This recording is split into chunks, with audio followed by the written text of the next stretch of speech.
ভিডিঅ'টো ষ্টাৰ্ট কৰাৰ আগতে আহক আমি কেইখনমান ফটো চাই লওঁ। অ'কে, গতিকে এতিয়া আপোনালোকে মোৰ ভিডিঅ'টোৰ থাম্বনেইল আৰু কেইখনমান ফটো চাই গম পাইছে হ'বলা আজি মই কিহৰ ওপৰত এই ভিডিঅ'টো বনাব ওলাইছো। So hey guys, welcome back to my channel Rimar Arumi, য'ত মই আমাৰ দেশত হৈ থকা ট্ৰেণ্ডিং টপিকছৰ ওপৰত ভিডিঅ' বনোৱাৰ লগতে নিজৰ মতামত আগবঢ়াওঁ। গতিকে আহক ভিডিঅ'টো ষ্টাৰ্ট কৰোঁ। ৰিকুৱেষ্ট এটা থাকিলে যিহেতু মোৰ নতুন চেনেল হয় গতিকে চেনেলটো ছাবস্ক্ৰাইব কৰিব পাহৰি নাযাব। অ'কে,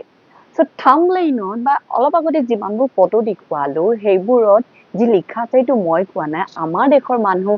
কৈ আছে তাকেই দেখুৱাইছো। আৰু আজি ভিডিঅ'টোত হ'ব এজন ব্যক্তিৰ ওপৰত যিজন ব্যক্তি এতিয়া চৰ্চাত চলি আছে। হয়, মই ক'ব বিচাৰিছো সোনম ৱাংচুৰ কথা। আপোনালোকে হয়তো তেখেতৰ নাম এতিয়া শুনিছে কাৰণ যোনে যোনে আগতে জনা নাছিলে সেইটো এতিয়া জানিছে চিজাপিত মানে কক্ৰজ জনতা পাৰ্টীয়ে কৰি থকা দিল্লী যন্ত্ৰ মন্ত্ৰ প্ৰটেষ্টত লগত জড়িত হৈছে সোনম ৱাংচু আৰু তেওঁ হাংগাৰ ষ্ট্ৰাইকৰ জড়িতত এই প্ৰটেষ্টটোৰ সৈতে জড়িত হৈছে। হয়তো চাগে বহুতে ভাবিছে তেওঁৰ এইটো ফাৰ্ষ্ট হাংগাৰ ষ্ট্ৰাইক, কিন্তু মই ক'ব বিচাৰিছো যে নহয়, তেখেতৰ এইটো ফাৰ্ষ্ট হাংগাৰ ষ্ট্ৰাইক নহয়। এইটো টপিকত আহিম মই ভিডিঅ'টোত, কিন্তু ফাৰ্ষ্ট আমি জানি লওঁ যে সোনম ৱাংচুক কোন হয় বাৰু। সোনম ৱাংচুক তেওঁ হৈছে এগৰাকী ইনোভেটৰ যিজনে ন তথ্য আৱিষ্কাৰ কৰিছে আমাৰ দেশৰ কাৰণে। এগৰাকী এডুকেটৰ যিয়ে লাডাখৰ দৰে ঠাইত থকা ল'ৰা ছোৱালীবোৰক শিক্ষা প্ৰদান কৰি আহিছে। এগৰাকী এনভাইৰনমেণ্টেলিষ্ট যিয়ে দেশৰ পৰিৱেশৰ আৰু দেশখন সেউজ কৰি ৰখাৰ অহেৰ চেষ্টা চলাই আহিছে। লগতে এজন লেখক, এজন ইঞ্জিনিয়াৰ আৰু এজন চাইণ্টিষ্ট হয়। তেওঁৰ জন্ম হৈছিলে 1 ছেপ্টেম্বৰ 1966 লাডাখতে। এতিয়া তেখেতে আমাৰ দেশৰ কাৰণে কি কৰিছে বা কি কৰা নাই সেইটো কোৱাৰ আগতে মই এখন আপোনালোকক ফটো দেখুৱাব বিচাৰিছো। হয়, আপোনালোকে দেখিলে যে এইখন ফটোত কি লিখা আছে। এইখন ফটোত লিখা আছে যে তথাকথিত ৰকেট চাইণ্টিষ্টৰ পোচাক পিন্ধা পঁইতাচোৰা যাম। দেখিলে? এতিয়া মই এই কল কিছুমান মূৰ্খ মানে মই মূৰ্খ শব্দটো ব্যৱহাৰ কৰিছো, মূৰ্খ দেশপ্ৰেমী মানুহক ক'ব বিচাৰিছো যে সোনম ৱাংচুৱে আমাৰ দেশৰ কাৰণে কি কি কৰিছে। যিজন মানুহক পঁইতাচোৰা জাত বুলি কৈছে ন, সেই একেজন মানুহে আমাৰ লাডাখত থকা ভাৰতীয় সেনাৰ কাৰণে এটা portable solar power heated tent বনাইছে, যাতে সেই হাড় কঁপাই যোৱা ঠাণ্ডাত আমাৰ ভাৰতীয় সেনাবোৰে টেণ্টত থাকিব পাৰে। এই টেণ্টটোত সোনম ৱাংচুৱে মানে সোনম ডাঙৰীয়াই এনেকুৱা এটা টেকনলজি ইউজ কৰিছে যে বাহিৰত যিমানে ঠাণ্ডা নহওক কিয় ভিতৰত এটলিষ্ট মিনিমাম 10 ডিগ্ৰী ঠাণ্ডা কম হ'ব। মানে যদি বাহিৰত -20 ডিগ্ৰী থাকে ভিতৰত -10 ডিগ্ৰীহে হ'ব। বুজিলে? ৰ'ব এইটো লাষ্ট নহয়, আৰু আছে। সেই একেজন সোনম ৱাংচুৱে আইচ স্তূপা বনাইছে যাতে লাডাখৰ খেতিয়কক 12 মাহে পানীৰ যোগান ধৰিব পাৰে। আকৌ এই সোনম ৱাংচুজনে লাডাখৰ ল'ৰা ছোৱালীবোৰৰ শিক্ষাৰ কাৰণে নিজাকৈ স্কুল খুলিছে, যিটো নেকি কাম আছিলে আমাৰ চৰকাৰে কৰিছে সোনম ৱাংচুৱে। চৰি, আপোনালোকৰ কাৰণেটো কি হয় পঁইতাচোৰাৰ জাত। এতিয়া আন এখন ছবিলৈ দেখিছে, ইয়াত একদম বেলেগ। ইয়াত কি কৈছে যে যিজন মানুহক আমি সোনম ৱাংচুক হিচাপে দেখুৱাই আছো তেওঁ ৰিয়েল সোনম ৱাংচুকেই নহয়, বেলেগ হয়। মানে নকওঁ একো নকওঁ, গালি ওলাই যাব আৰু মই কাকো গালি দিব নিবিচাৰো। ৰ'ব, শেষ হোৱা নাই, আৰু এখন ছবি আছে, এইখন চাওক।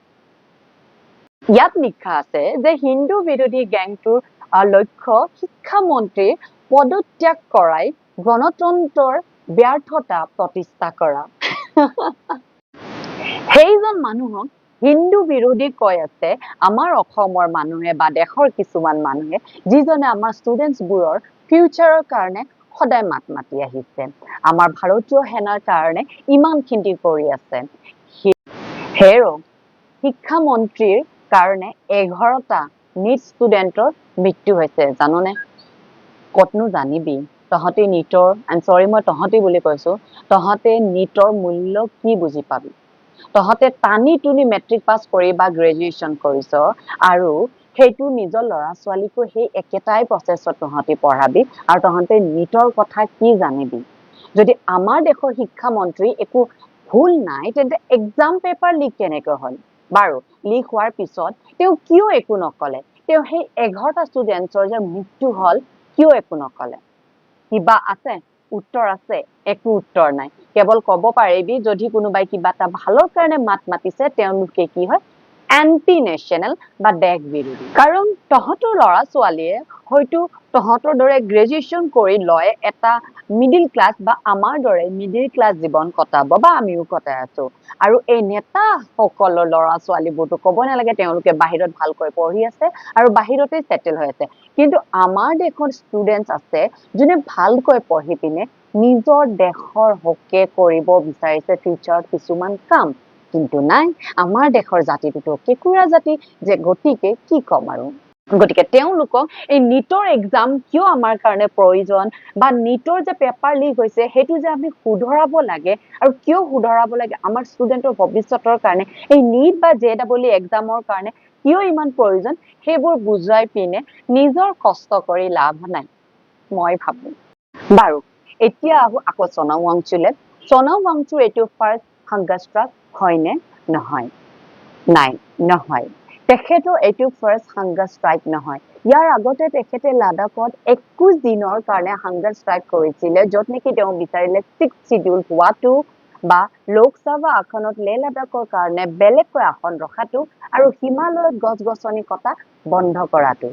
এইটোৰ কাৰণেও তেওঁ 21 দিনৰ কাৰণে হাংগাৰ ষ্ট্ৰাইক কৰাইছিলে কিন্তু কি হ'ল জানেনে তেখেতক আমাৰ চৰকাৰে এন্টি নেশ্যনেলৰ এটা টেগ লগাই টেৰৰিষ্ট বনাই পিনে জেলত ভৰাই থলে গতিকে ইয়াত মোৰ এটা কুৱেশ্যন আছে আমি সৰুৰ পৰা পঢ়ি আহিছো যে আমি এখন গণতন্ত্ৰ দেশ বা ডেমক্ৰেসি কাউন্ট্ৰীত আছো কিন্তু সঁচাকৈ আমি আছো জানো কাৰণ আমি যেতিয়া দেশৰ হকে কেতিয়াবা কোনোবাই কিবা মাত দিয়ে তেখেতকে দেখিছো যে উলুটা হৈছে তেখেতক এন্টি নেশ্যনেল বা দেশদ্ৰোহী হিচাপে টেগ এটা লগাই দিয়ে সো তাত ডাউটফুল আছে যে আমাৰ এতিয়াও গণতন্ত্ৰ দেশ হয় গতিকে এই প্ৰশ্নটো মই আপোনালোকলৈ এৰি দিলো আপোনালোকে জনাব উত্তৰটো যে সঁচাকৈ আমাৰ দেশখন এতিয়া গণতন্ত্ৰ দেশ হয় নে নহয় এতিয়া আহো ভিডিঅ'টোৰ শেষৰ পিনে কিন্তু লগতে এটা বস্তু ক'ব বিচাৰিছো সোণম ৱাংচুক ডাঙৰীয়াক দেউতাকৰ নাম হয় সোণম ৱাংগেল 1984ত তেখেতেও ঠিক একেটাই সোণমৰ দৰে হাংগাৰ ষ্ট্ৰাইক কৰিছিলে ফৰ এছটি ষ্টেটাছ লাডাখতে কৰিছিলে লাডাখৰ কাৰণে পিছত আমাৰ লেট ইন্দিৰা গান্ধীয়ে তেখেতৰ ওচৰত গৈ পিনে এই বিষয়ত আলোচনা কৰিছিল আৰু তেওঁৰ হাংগাৰ ষ্ট্ৰাইক বন্ধ কৰাইছিলে জুচ এগিলাছ দি পিনে গতিকে আমাৰ এতিয়া চৰকাৰে কিয় কৰিব পৰা নাই তেওঁ কিয় এই হাংগাৰ ষ্ট্ৰাইকত জইন কৰিছে বা তেওঁ CJP পাৰ্টি বা কোনোবা পাৰ্টি ভাল বেয়া এইবোৰ কৈছে নে নাই চৰকাৰে সেইটো লক্ষ্য কৰিব নালাগে মই বিচাৰো চৰকাৰে তেওঁৰ ওচৰলৈ যাওক তেওঁ খুধক তেওঁ কিহৰ কাৰণে হাংগাৰ ষ্ট্ৰাইক কৰি আছে তেওঁ কোনোবা পাৰ্টিক সাপোৰ্ট কৰিছে সাপোৰ্ট কৰা that is a different thing লগতে সোণম ৱাংচুৱে এইটোও জানিব বিচাৰিছে যে 11টা ষ্টুডেণ্টছ হ'ল তেওঁলোকৰ কাৰণে ন্যায় কোনে দিব আৰু তেওঁ হাংগাৰ ষ্ট্ৰাইক সেইটো কাৰণেও কৰি আছে গতিকে মোৰ ফালৰ পৰা চৰকাৰৰ এইটো অনুৰোধ যে আপোনালোকে CJP পাৰ্টি বন্ধ কৰা কিবা কৰক that is a separate thing কিন্তু সোণম ৱাংচুৰ দৰে এজন সাইন্টিষ্টৰ ওচৰত যাওঁ তেওঁ সোধক কি বিচাৰিছে কি বিচাৰ নাই এটলিষ্ট আপোনালোকে তেওঁৰ ওচৰত যাওক সোণম ৱাংচু তেখেতে কেতিয়াও কোনো পাৰ্টিক বেয়া কোৱা নাই কোনো পাৰ্টিক ভাল কৰা নাই কোৱাও নাই আই এম সৰি কিন্তু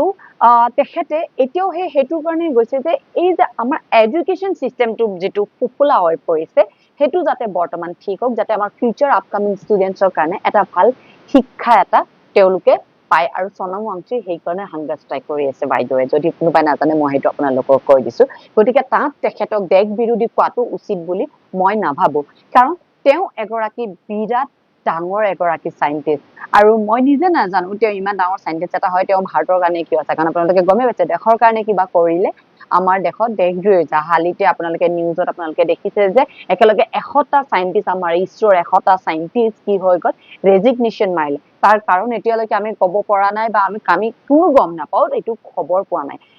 তো মই এইটো ক'ব বিচাৰিছো এজন সাইন্টিষ্ট তেওঁ যদি বিচাৰে এজন ডক্টৰ যদি ভাল হয় ভাল সাইন্টিষ্ট হয় তেওঁ কি কৰে দেশখন এৰি পিনে বেলেগলৈ গুচি যায় নাসা যায় বাহিৰলৈ যায় কিন্তু সোণম ৱাংচুৱে তেখেতে নাসা নগলে তেখেতে আমাৰ ভাৰতত থাকিলে ভাৰতৰ হয় তেখেতে আমাৰ কাম কৰিলে তো মই বিচাৰিছো তেওঁতো তাতে যোৱাটোৱে উচিত আছিল বুলি ভাবো কাৰণ ইমানখিনি কৰাৰ পাছতে তেওঁ লাডাখতো যেতিয়া তেখেতে কি কৰিছিলে হাংগাৰ ষ্ট্ৰাইক কৰিছিলে তেখেতক টেৰৰিষ্ট বনাই দিছিলে হয় নে নহয় গতিকে এতিয়া কি হয় নাজানো আপোনালোকে নিউজত দেখিছে তেখেতক ফোৰ্সফুলি তেখেতক কি কৰা হৈছে হস্পিটেললৈ লিয়া হৈছে দিল্লীৰ পৰা হস্পিটেললৈ লিয়া গৈছে আৰু তাৰ কাৰণে সোনম ৱাংচুক পত্নীয়ে তেখেতে অলৰেডি এটা টুইট কৰিছে যে তেওঁৰ পাৰমিশনৰ অবিহনে সোনম ৱাংচুক কোনো চিকিৎসা কৰিব নোৱাৰে আৰু মই ভাল পাইছো তেখেতে এইটো কথা কোৱাটো কাৰণ ডক্টৰে জিটি কথা ক'ব পাৰে গতিকে তেখেতৰ ওয়াইফৰ পাৰমিশনৰ অবিহনে তেখেতক চিকিৎসা কৰাটো ময়ো নিবিচাৰো গতিকে মই হেতুৰ কাৰণে এই ভিডিওটো বনাইছো মই ৰিকুৱেষ্ট কৰিছো আপোনালোকক যে সোনম ৱাংচুক আপোনালোকে এনেকৈ দেশদ্ৰোহী পইতাচোৰাৰ জাত বা ভিলেন এইবোৰ প্লিজ নকব তেখেতে অলৰেডি তেখেতে বহুত খিন্তি কাম কৰিছে আজি এই বয়সতো আমাৰ দেশৰ ভৱিষ্যতৰ কাৰণে তেখেতে কাম কৰিছে হয়তো আজিলৈকে চাগে আমি একো কৰা নাই কিন্তু তেখেতে এই বয়সতো এইখিনি কৰি আছে গতিকে আপোনালোকে সিজেপিক সাপোৰ্ট নকৰিলেও যেটো ককৰজ জনতা পাৰ্টি বুলি কয় তেখেতক সাপোৰ্ট নকৰিলেও এটলিষ্ট সোনম ৱাংচুক আপোনালোকে সাপোৰ্ট কৰক আৰু আমাৰ ষ্টুডেন্টছৰ কাৰণে এটা ভাল ভৱিষ্যত গঢ়াত সহায় কৰক গতিকে এইখিনি আছিল আজিৰ ভিডিও আশা কৰো আপোনালোকে সকলে মোৰ ভিডিওটো ভাল পাইছে যদি ভাল পাইছে সাবস্ক্ৰাইব কৰি দিব ভিডিওটো শেয়াৰ কৰি দিব আৰু লগতে মই বিচাৰো আপোনালোকেও যাতে নিজাকৈ নিজা সোশ্যাল মিডিয়াত কিবা তেওঁৰ বিষয়ে হলেও বা আমাৰ নিজৰ ভৱিষ্যতৰ কাৰণে এখাৰ হলেও মাত দিয়ক থ্যাংক ইউ এভৰিওয়ান